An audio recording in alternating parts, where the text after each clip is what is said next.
What's up, brother? Hey, what's up, John?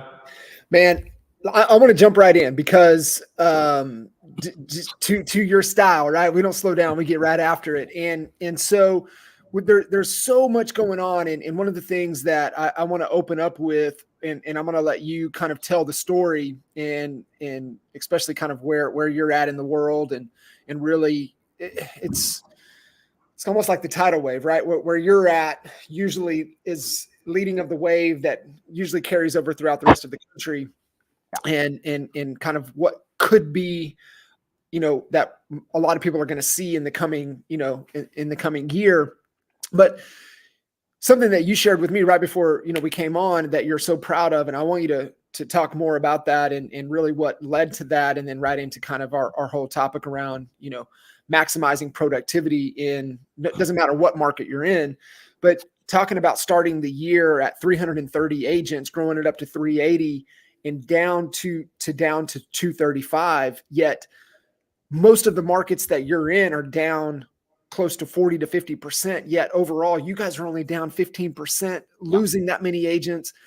Damn, yes, you should be proud of that. And so, man, I appreciate you, carving out the time. I know you got your hands full. You guys are doing a lot of great stuff and jumping in and really back on with us here in the Expert Mentors conversation, and really pouring back into these honey badgers. So, man, I really appreciate that.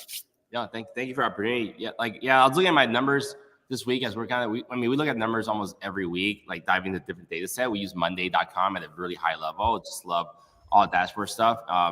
I kind of related note too, this week, last couple of weeks ago, we decided to part ways with Sisu. It was a great program. We loved it. We just only use it for the tracking and not for like any of the other cool stuff they have. So we moved everything over to Monday type form. So now we have analytics on the team, activity based.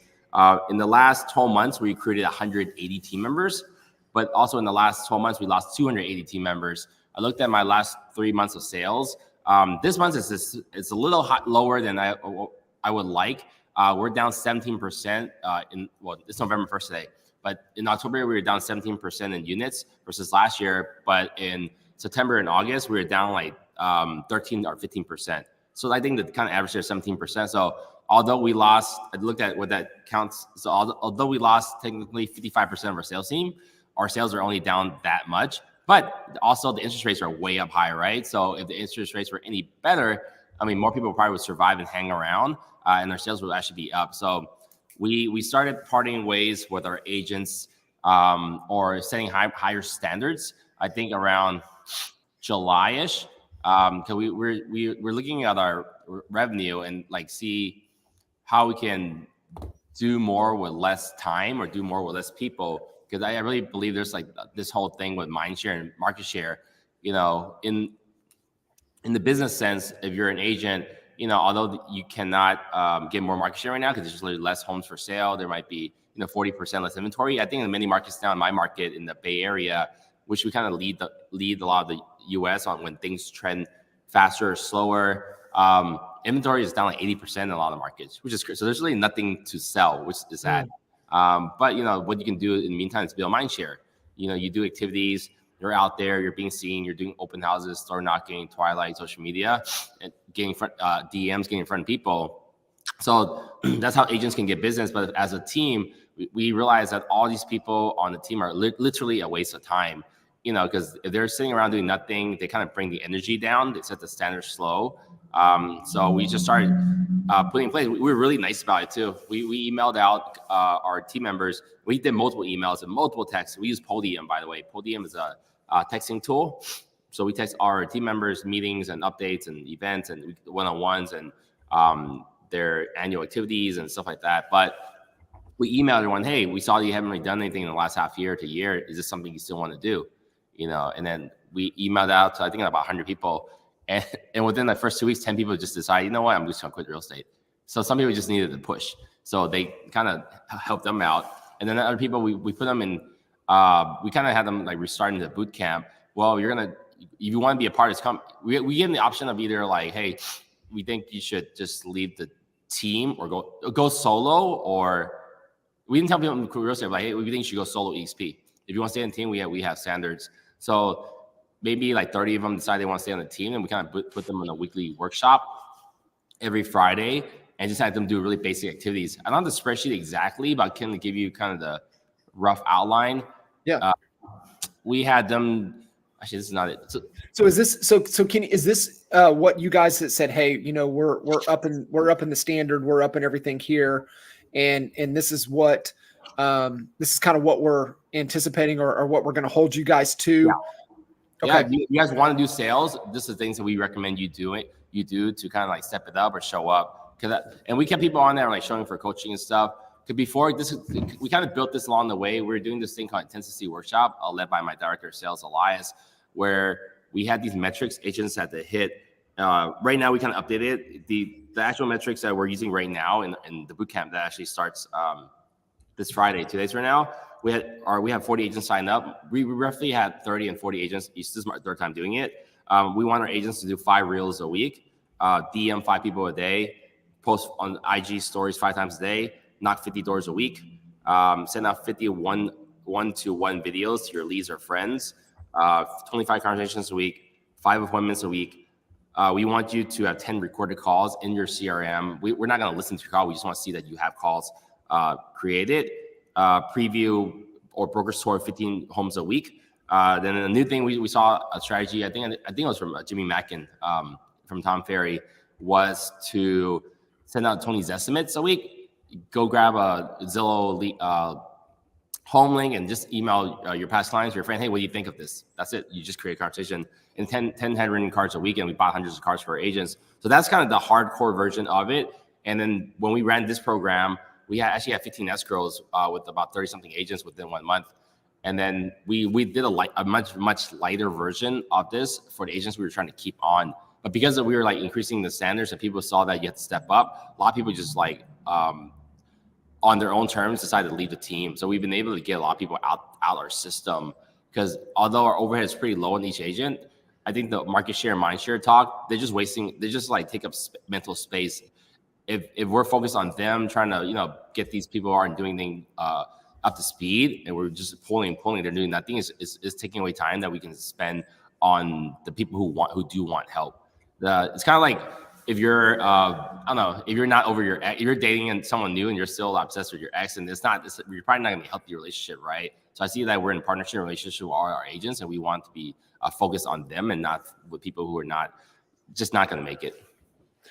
Yeah, not really. I mean, it comes down to, the new level of commitment that it's going to require to thrive. I think if anybody's thinking that they're going to survive, you're already lost. I think you got to do what are the things that I can do within my control to allow me to thrive. And I love what you said about mindshare, because that's always been our try to get, the way to get market shares through mindshare. You have to get mindshare first. Yeah. And right now, while, like you said, I mean, that's incredible. Inventory is already low and it's down even 80%. So it's even lower, right? It's going to be hard to get that market share, but what can I do within my control? And I love the activities like 5 reels, 5 DMs, 5 stories, 50 doors knocked, 50, reaches, convos, appointments, recorded calls, previews, estimates, handwritten cards. I mean, if you break it down like that, it's not that difficult, right? It's just agents love just looking busy. And I get it. We come in for the freedom, flexibility, but that stuff doesn't make you money. Like you got to do these leading indicators to have a lagging indicators. Your lagging indicators are your sales. If my team is mostly newer agents, we're 70% buyers, like 30% listings. But if there's not an inventory in the market, it doesn't matter. It doesn't matter how much we go out and sell. There's nothing to buy or clients don't want to buy. So I personally don't have control, and I think many agents don't have control over what's going to be produced. You can't make your clients buy. You can be scripted and get them ready and prep, but they buy on their own terms a lot. But then you can totally control what you can control. You can follow up. You can get in front of them. You can still build your database. You can still pick up clients for open houses that have no intention of buying for next year. And funny enough, I saw and as me as a leader, prior last week, I went to like 7 conferences in like 3.5 weeks. I'm still out there learning and hunting for information and stuff.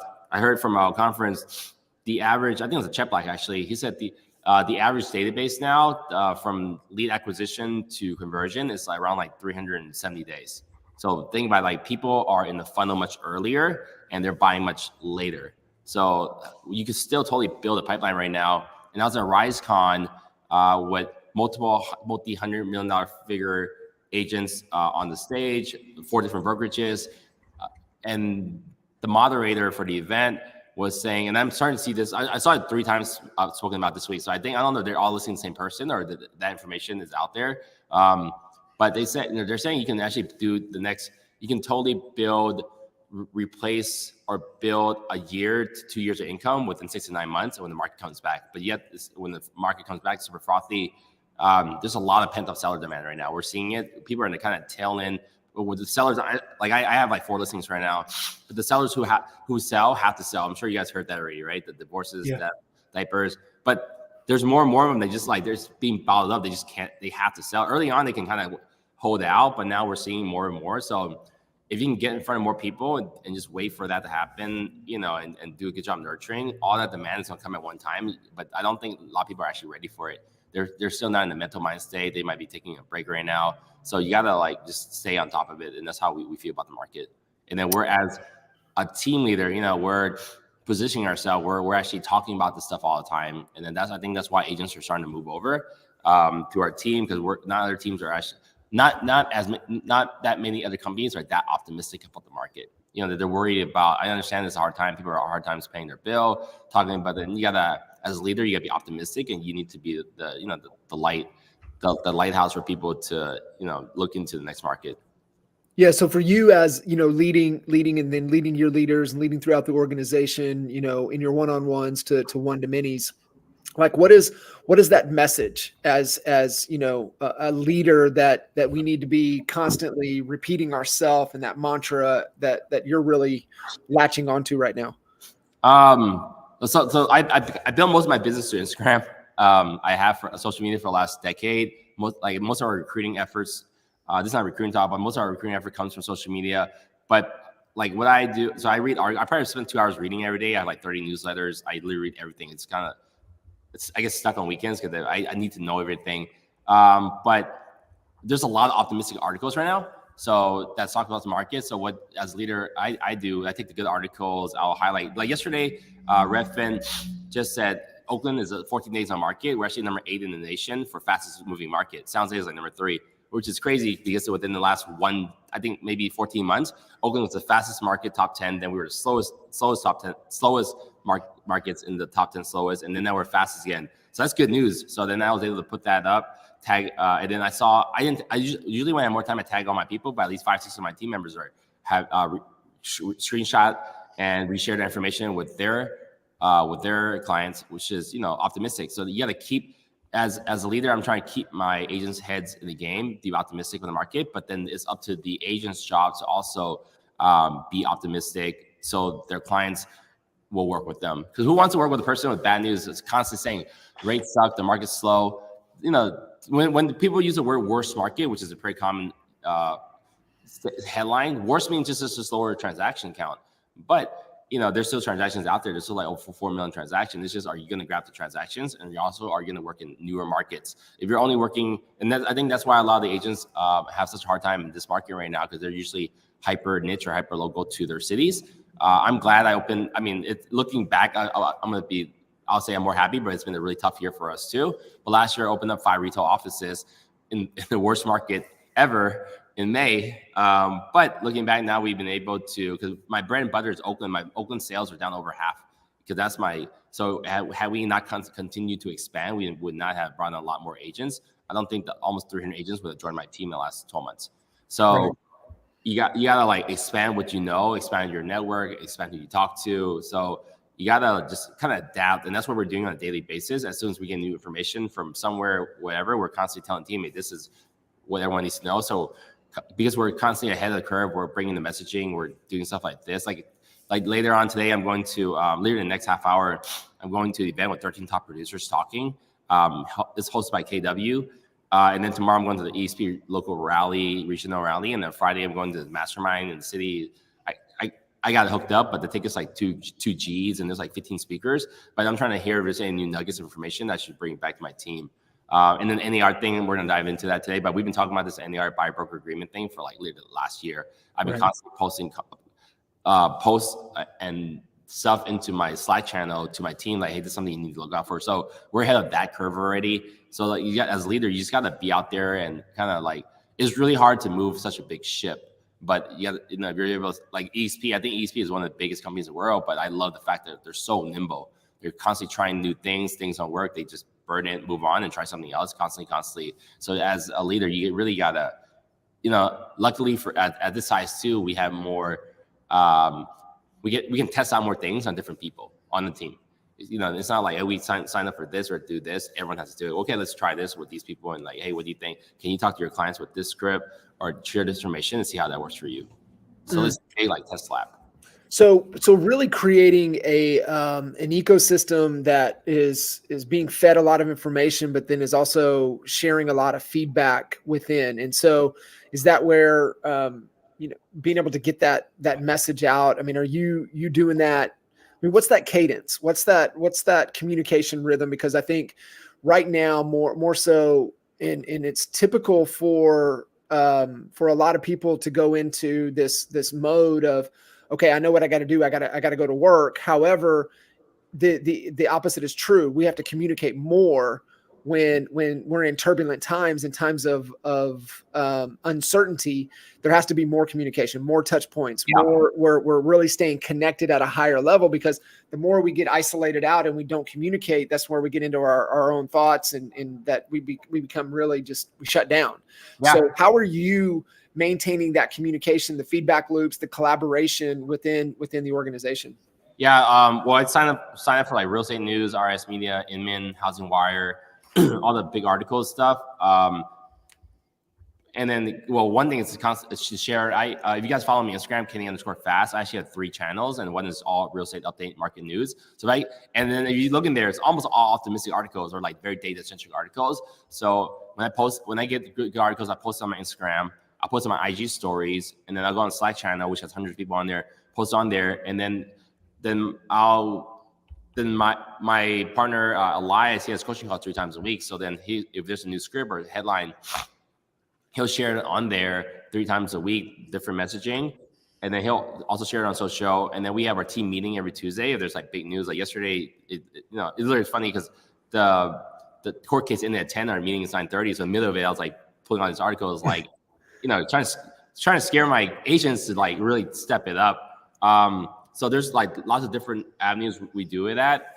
And then I talk to my top team members all the time. It comes up in an average normal conversation. And I think like also with all the articles out there, if you're going to be brainwashed like a consumer or an agent reading articles, you might as well be brainwashed by the optimistic articles, right? Like like doom and gloom. You really think doom and gloom, you're going to like act that way, feel that way, and that energy is going to bring to your clients. Gotcha. So you guys are communicating through all platforms, all channels. We have set times in the calendar where we're bringing that information. I love, kind of what you're talking about is you're staying plugged in. You're finding, the truth, the nuggets, the optimistic view, because I mean, in every market, there's an opportunity. And so just being able to understand where the opportunity is at and where can I, navigate, and you're turning a big ship. And a lot of people, within though, they have their own vessel within the larger vessel that they can shift. I want to bet most broker team leader owners are not doing this. Also, I'm not really in production, so this is what I do day to day. But most companies are not doing that, and then their agents feel lost. They don't feel plugged in. They also are not having the conversation, so they have no clue what's going on. And then eventually they get lost and they kind of fall out. And hopefully they find us. If they don't, they just exit the business. So it's a really, I think with all the changes happening in the industry, people really need to step it up to become like actual experts. It's the way you present yourself, the way you dress, the way you show up, all you need to actually, it's really going to weed. It's already weeding out. I mean, like I said, we lost like 90% rate. The people we brought on, most of them are out of the business. So like, I think it's the industry as a whole is like starting to step up. And I think it's the agents like who's watching this, and new agents who are plugged in, that are like, abundance mindset, open to new information, or one's going to thrive. But the people are stuck in their old habits. It's just, I mean, I even have agents on my team a couple years in, they don't really want to change the way they do business, and they do okay. But I have lots of new agents on my team doing 10, 20 deals a year because they're just out there grinding, have no clue what they're doing, but they're learning by the day and they're not afraid to take action. I was listening to this book. I was just listening to the book, Secrets of Millionaire Mindset or something. Mindsets of Secret Millionaires or something. I'm halfway through it. But then I'm on like middle of it. It said ready, fire, aim. I love that because then that's what we really do. You just go out there, you do it, and you adjust. But too many people want too much information until they go do something. So you got to make your mistakes. You got to go out there. And even though you don't know what you're doing, you can tell your clients, hey, this is what I'm in the market. This is what I'm hearing from my team leader and my team. I went to this event. I saw this, the Zoom thing. But this is what they're saying. This is my best comprehension of it. But I'm honestly not clear too. But at least right now. But I'd love to keep you updated next month if I learn anything new. And then that's honestly how I built my business over time. Because my scripts when I go to listing appointments, buyer appointment, it shifts. Like 80% of it would be the same thing I said last month. But every month I adapt and do things I learn and talk about, and I read a lot of headlines. So I tell them my consumer. And that's how I've been able to win my business. I'm not really a past client that much relationship business, but I've been able to create new business for selling nonstop, and people hire me because they can tell that I'm truly plugged in, and they're in good hands with me. Yeah, it's the knowledge, it's the knowledge type of agent that's driving through real information that is really going to impact. I think that's the future of the real estate with the whole if buyers are to pay you and hire you, they're one of the smartest person. They're not gonna hire the closest friend. So it's shifting. I think the business is gonna shift towards this. An advisor, I don't need to hang out with my doctor or CPA. Attorney or CPA. They're probably not that fun. But you gotta I think you can say a relationship agent, but you really gotta step up your knowledge in this market. Especially it's crazy how fast the market's going because the market was so bad last year, and then there was beginning of this year, I was like, okay, things are starting to pick up. I dig it. From March to I think June is looking pretty good, but the interest rates keep going up. Now it's worse than it was last year. And all this has happened in 1 year. I think there's 3 mini cycle, 2 market up and down cycles in the year. So yeah, most agents probably don't even know what the hell's going on. They're selling only a handful of homes a year, and no one's talking about this stuff.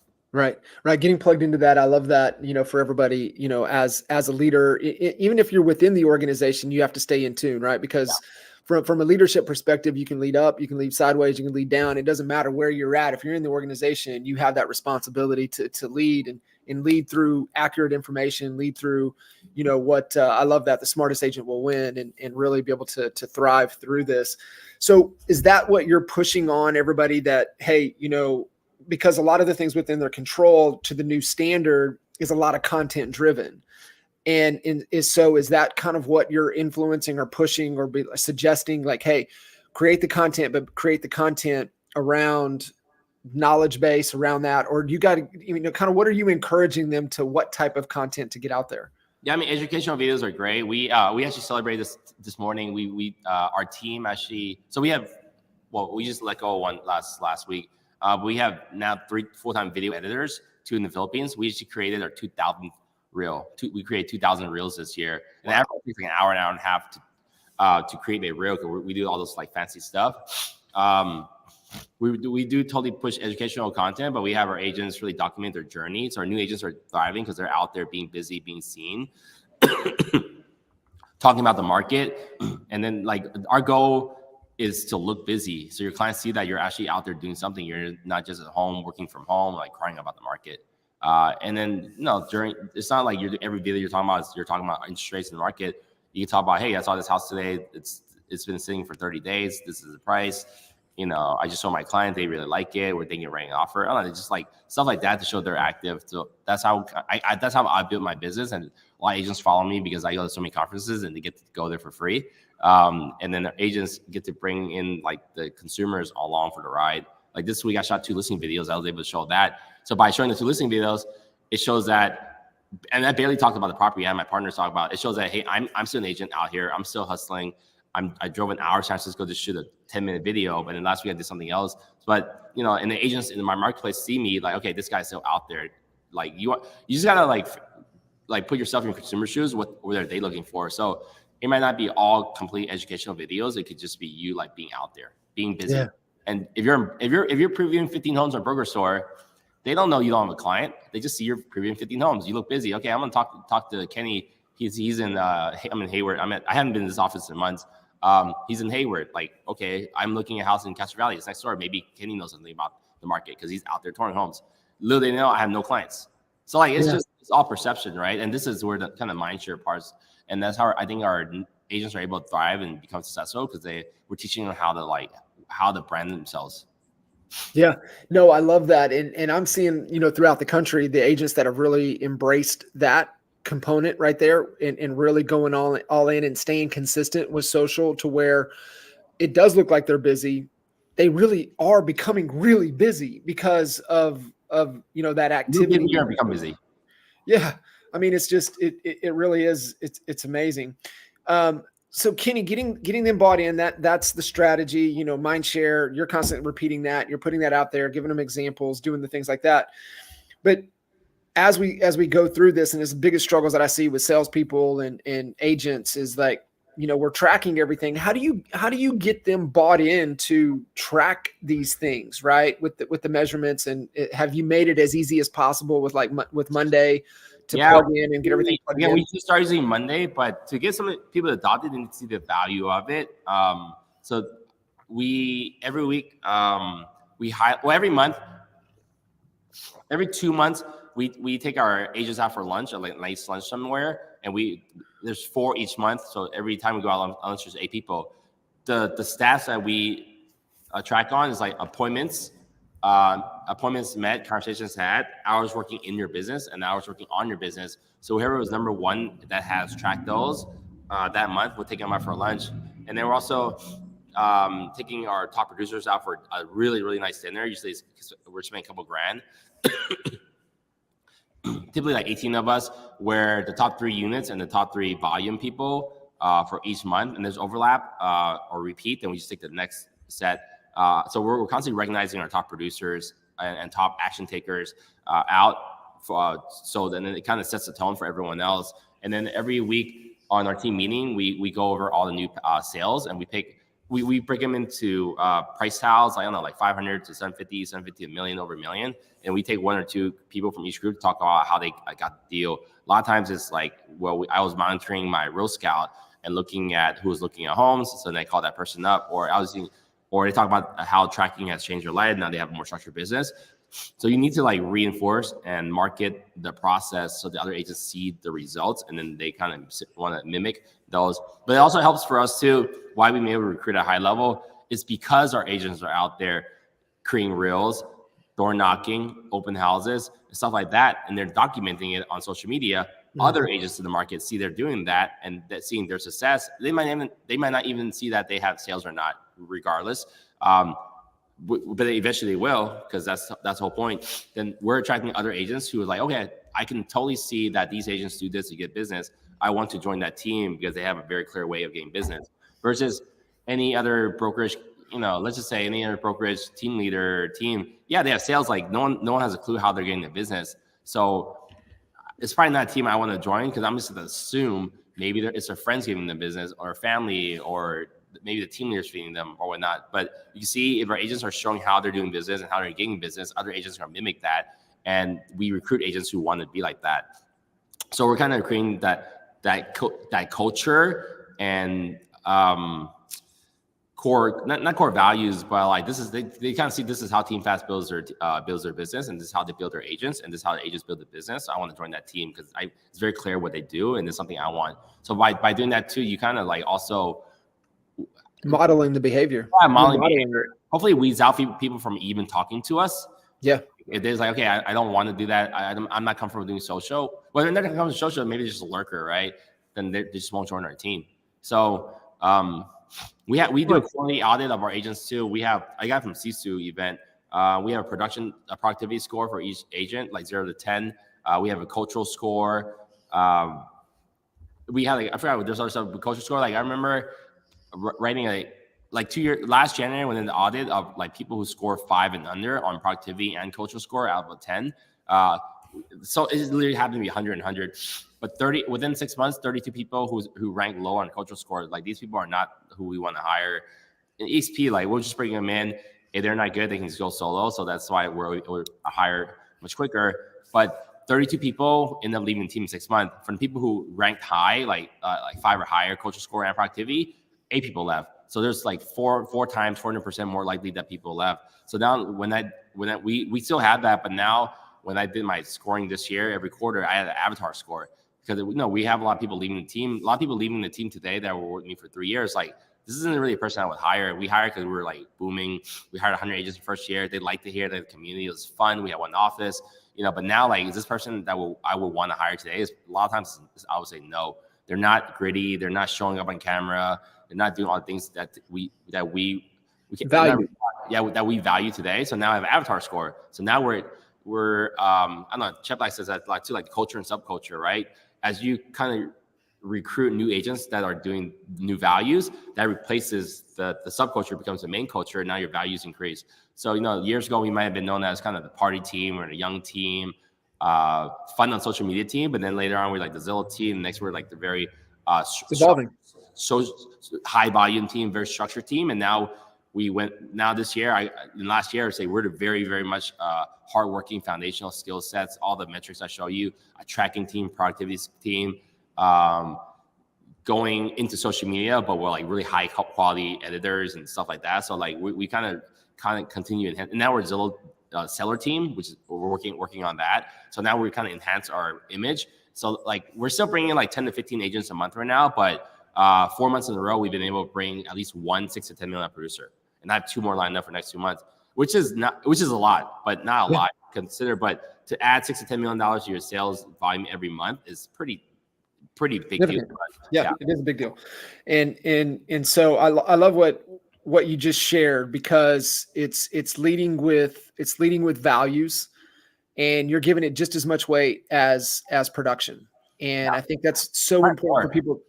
Yeah, if not more, right? So, for us, it was always being crystal clear on what those core values are, and then having some type of accountability and measurement to it, and even taking the time in that structure, in the communication, giving shout outs around the core values, right? Somebody that really truly is embodying it at a high level, being able to shout it out, make it aware, are we living to it?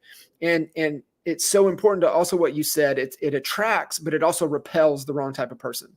Yeah, saves a lot of time to turn over people. Yeah, it is. It's fantastic. So I guess part of that culture is also then, getting bought into the leading indicators and not being so fixated on the commission dollar, the commission check, closing deals. And is that part of, the culture, and they have to buy into it? Because it's so easy, right? Agents just want to focus on that, which understand closing is out of your control. Yeah. And really getting into this is within your control, and this is where you need to give your focus. I know, like closing, I mean, I'm not sure what the question is exactly in there, but then like regarding like closing, we found we lose a lot of agents, but we found that the majority of agents we lose that are productive are usually earning in between the 120 to 180 range, because those agents, based on their company split, let's say 25%, like they end up paying us.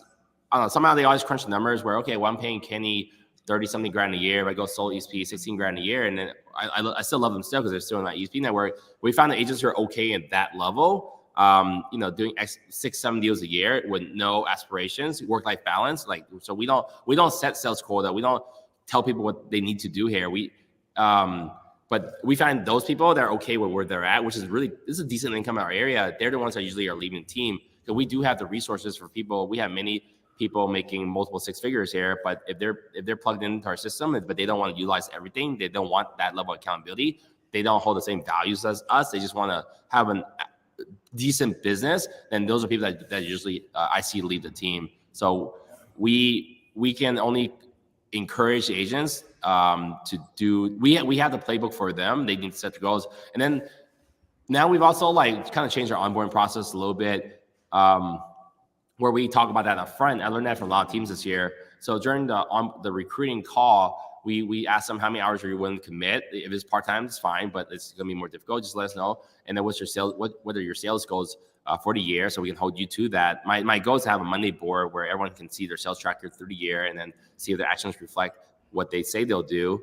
Because I'll interview agents say, I'm going to do 30 deals this year. Like, great, you did 6 last year. How are you going to get to 30? It's a whole different ballgame. What actions you're going to take? And literally just someone just left my team that said that. And then I found out that the average deal was like $400,000. It was just crazy. I didn't know they had literally the lowest average sales price on my team.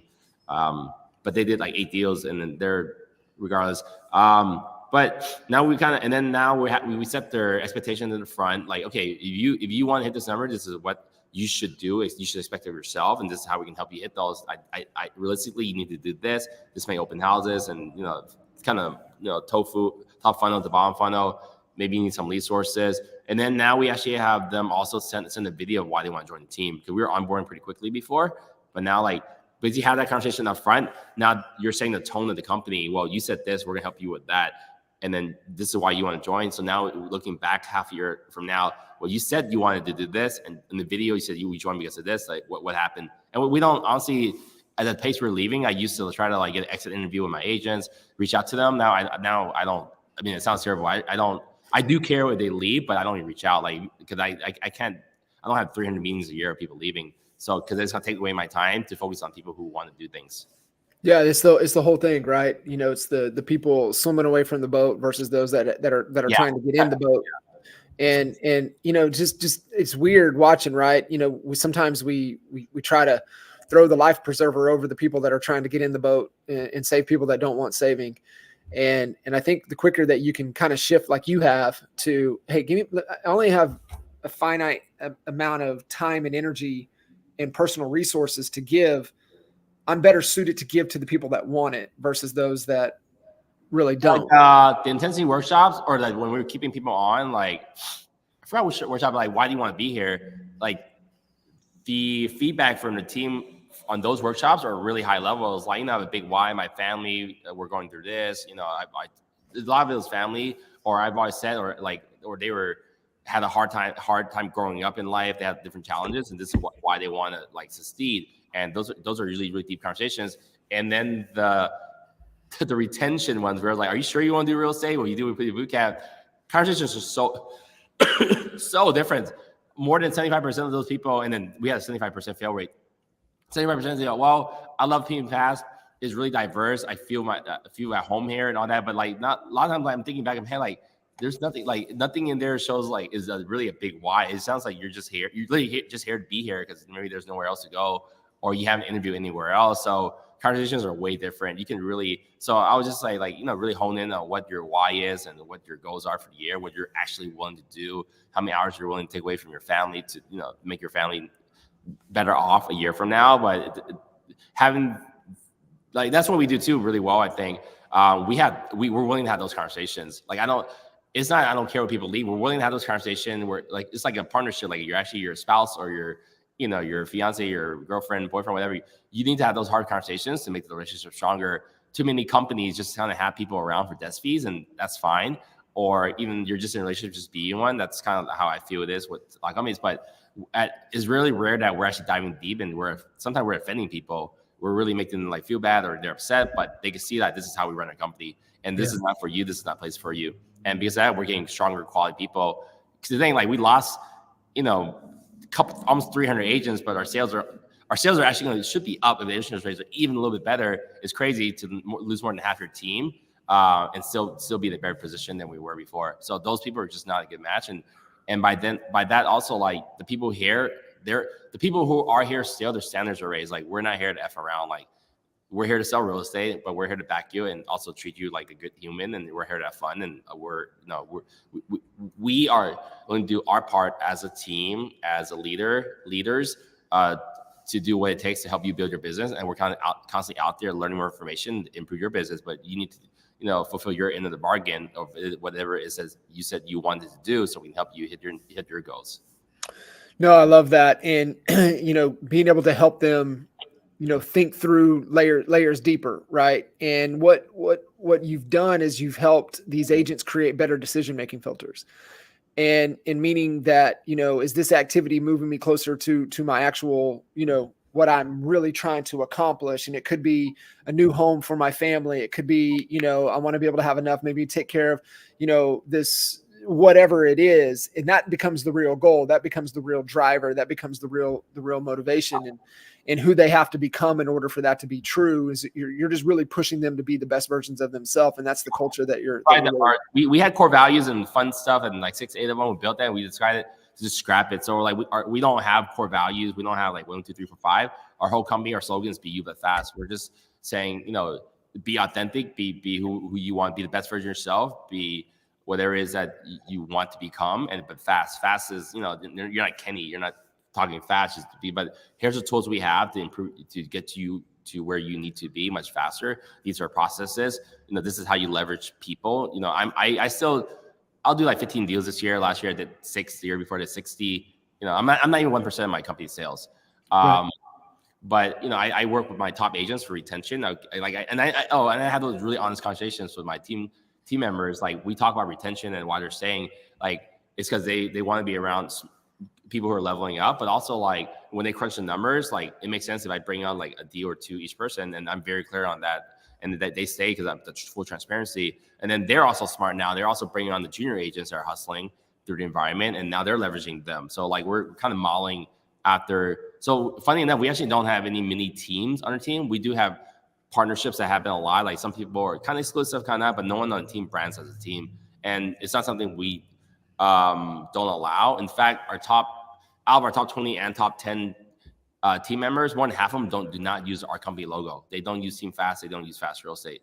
And then they like being able to personally brand themselves. We're kind of like, Fast Real Estate is kind of more like a B2B. We're here to attract agents. We're not here to like, I don't expect like a consumer, home buyer, home seller, I need to go work with a Fast Real Estate agent. Right. Like, because they sell a lot of homes or something, like, but I work with my agent, and he's powered by this company. So the agent is at the front of everything. I love that. And that becomes important for a lot of agents, right? They want to feel like they have their own identity, their own brand, because, a lot of them, it is relationship driven. And so being able to have that, they're the brand, it's their reputation out there. They really want to go deep with it. So being able to have that flexibility, I think that's a great lesson or reminder for, for a lot of team leads building the team or trying to grow, especially in this climate moving into next year, an opportunity where agents, they're trying to get into an environment to where they can really latch on and grow like what you've created. And I think that's why you're attracting the right type of agents that are willing to do these type of things that matter moving into this market. And, you can't be rigid with it. You gotta be able to give them that flexibility to where they can build their identity and build their brand. Yeah, and then also how they build it. I think that's why I was to see, because I go to so many conferences, so many masterminds, all these great ideas. Like I'm not in sales. I can't execute every idea. Like, client appreciation. I've done like 2 client appreciation parties. One was the worst thunderstorm, so it was in success. But I was like, okay, how to get more of our clients using client appreciation? Well, our offices, we have 7 retail offices, and we constantly encourage our agents to use it, and they've been able to develop business. A lot of times we don't even charge them, and sometimes we'll sponsor based on their split. Or we know you should write handwritten cards, so that we bought hundreds of cards for agents. Now what's your excuse? And then like Popeyes, okay, now we had our team build really cute tags. We're printing them out on our printer. Okay, now you have your tags. So we're seeing all these great ideas, and we're able to tell our team, hey, again, the cool part is that not everyone's going to do everything. And I saw like some top agents, they do these seasonal shoots. So I have a good like 600-700 square feet in my back office. I have my own space in my office, but now I'm actually giving up my entire space. I'm moving to a small room. And then our first time, I gave my guy a $2,000 budget. Hey, I want this entire space back here tricked out for autumn Thanksgiving theme. I want cameras set up. People can come here and take a picture. So now like we'll have a full design set, seasonal, where we can do holiday shoots. And people later on can invite their clients to come do shoots, because that stuff expensive. I mean, you do it, it might cost you at least $1,000. And you got to find a day in the park. But what if I trick everything out? Well, you're not for any reason where you're not for Thanksgiving, you just want to do autumn. Great. Well, the place is big enough to have multiple sets, or you can even come in here with your own phone and do it. But we'll set up days where we have a camera set up where any person can just press a button. We'll have a guy there, but it's all set up. And then our offices have studios. I didn't dive into that. But and then Christmas comes around. Okay, now we're gonna trick everything out, have an amazing Christmas setup. We'll bring staff in for 2 days. Now you can do that. So a lot of the agents would never have. That's what a top producer would do. But yeah, but most of us don't have 50 past clients or 100 past clients with at least 20-30% of them showing up. So it wouldn't make sense financially do that. Well, if you only have 3 clients or have 10 leads, well, have them come in. We'll just do it for them. It doesn't. The cost of doing that is not going to be additional. We'll have it already for them. So those are the kind of ideas I think that's why we thrive as a company, because we hear these good ideas, we're able to execute, but we don't have to execute for everyone. So we get to play. And then that's honestly the funnest part of being a team leader, I think, because I love all these ideas. I just can't do it myself, or just all these ideas just wouldn't fit for me. But I'm able to give that as a service to my team members at no additional cost to them. Right. Yeah. You're able to provide that. Cause that's one of the things that people buy, right? They buy ideas, and you're able to really flame that creativity in a lot of people, and being able to say, "Ooh, I like that. Let me run with that. That ties to who I am, who my personality." So I think that you just will see that, like, well, damn, I want to do that. I don't have the budget for it. Maybe just join this team. Yeah. Being able to provide that. And, Kenny, with how important, have the retail locations kind of spread out that, in our footprint that you've really, they're important, but, not, I think it's important to have, I mean, this size is a little different, but I started working on these offices last January. So some of these offices actually took 18 months to actually build and complete. Sorry, negotiate and build. But I had an office last year in SoCal as a failure, so we dropped that one. And I'm actually working on dropping 2 more additional locations. That's what I do too. When I'm auditing my team with the productivity score, cultural score, avatar score, also mark that they use the office or they work from home. And using the office means they show up to the office probably at least once or twice a week. I found that only literally like a third of our agents actually use the office. They mostly come on weekends to print. So I think it's really important. Yeah. So I don't know. I don't know what other teams are doing that don't have like a printer. FedEx is expensive, and that could be a value add. But I would say you should at least have one core office, and depending on how you run your team, smaller is probably better. Like this office was built only a couple months ago. It's completely tricked out. But if it's not used that often, but our Oakland headquarters is used frequently. So if you want to go big, I would say get a larger space. I actually would move away from retail prime location, and move maybe a little off the side, because if you have a space that people can go to, you can find, and parking is a really big deal. I had a really nice location at Industrious, kind of like a WeWork thing. Parking sucks, so no one came. My main headquarters used to be a nightclub and pool hall. People frequent that office a lot, and they have event space on one side with 2,000 square feet. So that's where we have our parties. We had 2 parties last week. Halloween party. We rent out on weekends for birthdays and baby showers and home buyer workshops and credit repairs and client appreciation party. And that's been a huge value add for agents. So I say either go small and boutique. You want to do retail, but I think it's smarter to go a little bit bigger, less walking traffic, but have a large space as a flex space you can hold for events. And then that way you can kind of do stuff there. Because, I mean, to rent a brewery or something locally for a couple hours, literally could be a couple grand. I mean, if you even do one event a month, you make up for it. So we're cutting back on locations. I think we're going to try to get down to 5 retail locations. My idea was like, I had this really extreme idea. It didn't pan out the way I wanted, to like have all these offices, but then have my downline use it, my organization. So this one does get used a lot by my organization. By locations, I couldn't recruit at the level I wanted in some cities and markets. So the ideas didn't work out. Gotcha. No, but I mean, that's part of it, right? I mean, it's just kind of the whole, what you just shared, what you talked about, right? We're going to test it. We're going to pay attention to it. If it doesn't work, I mean, it's just, we'll start it fast and we'll cut it fast. I mean, size team, I cannot operate with no offices, because you need people to beat each other and build a culture, whether it's offline first and then in person or in person. So I think it's important to have that. Otherwise, people will probably just go solo. So we do run it more like a boutique, close family feel. Yeah, I love it. Kenny, you're an absolute rock star, brother. I really appreciate you, really embodying what, these expert mentor conversations are all about, and really just, coming in and opening up the whole playbook and just sharing and pouring back in. And I think it's so key. And man, I love what you're doing. I love how you've shifted the focus and the culture and really, there's always times to grow. There's always times to build, and it might not be market share, but we can dang sure get some mind share, because then it'll just build. Like you said, that demand will be there. And when it does open up within that cycle, I mean, you're going to bear all the fruit and the market share will come. Yeah, I think since we're in like 2 years of a harder market, people are like more and more people are looking at lower cost options or just looking for something different. If they're not able to succeed with all the tools and resources and people and leadership at their existing company, people are looking for a change. So you need to be a leader out there. And if you're an agent, you need to be the optimistic person out there saying, hey, the market's coming back. Get ready for it. I'm here for you. I'm also ready for you. Yeah, I love it, man.